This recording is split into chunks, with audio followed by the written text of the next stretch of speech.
Magandang gabi mga idol, laban ni Casimero at Duhini hindi na daw matuloy.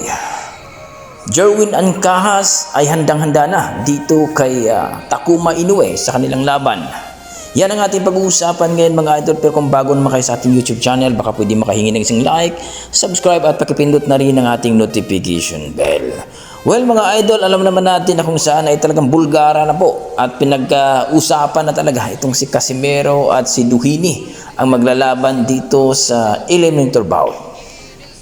Dahil pinag-utos na po itong si Cuadros Casimero na mapalaban dito sa eliminator bout, at ito nga si Duhini sapagkat siya po ang rank number 3 sa WBO Super Bantamweight Division at rank number 4 naman itong si Cuadros Janriel Casimero. At dito nga mga idol, ayon nga dito kay Silver Boys, ang tagapagsalita ni Sean Gibbons, na kinansila na daw ni Sean Gibbons ang laban ni Duhini versus Casimero sapagkat nairita daw ito at galit daw kay Jason Casimero na sinabihan daw itong puting itlog at white dog.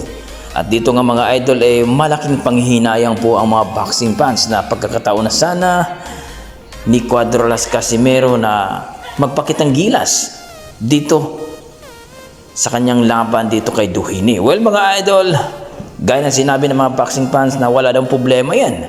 Kawalan daw o malaking kawalan daw sa kampo ni Duhini kung talagang aayaw siya dito kay Cuadros Casimero sapagkat inutusan na nga ang kampo ni Casimero na lalaban na sa eliminator bout at maghanap ng makakalaban. At ito nga si Duhini ang makakalaban sana. Kaso yun nga mga idol, kinansil daw ni Sean Gibbons. Kung totoo man mga idol, lugi naman si Duhini.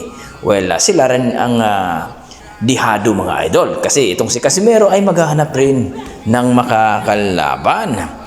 Kayo mga idol, ano masasabi nyo dito? Totoo kaya ito na kinansil ni Sean Gibbons dahil lang sa nairita siya dito kay Jason Casimero? Kawawa naman ang kanyang alaga kung ganun mga idol. Pero tentative mga idol, hindi pa yan totoo sapagkat hindi pa nga naglabas ng final announcement ang TBP. Sa kabilang banda mga idol, Jerwin Ancahas ang ating pambato ay ngayong February 24 nga mga idol ay mapapalaban dito kay Takuma Inoue. World champion po ito mga idol dito po sa Bantamweight Division dito po sa WBA. So subukan ni Jerwin Ancahas na agawin ang titulo ni Takuma Inoue para ay magiging kampiyon uli mga idol.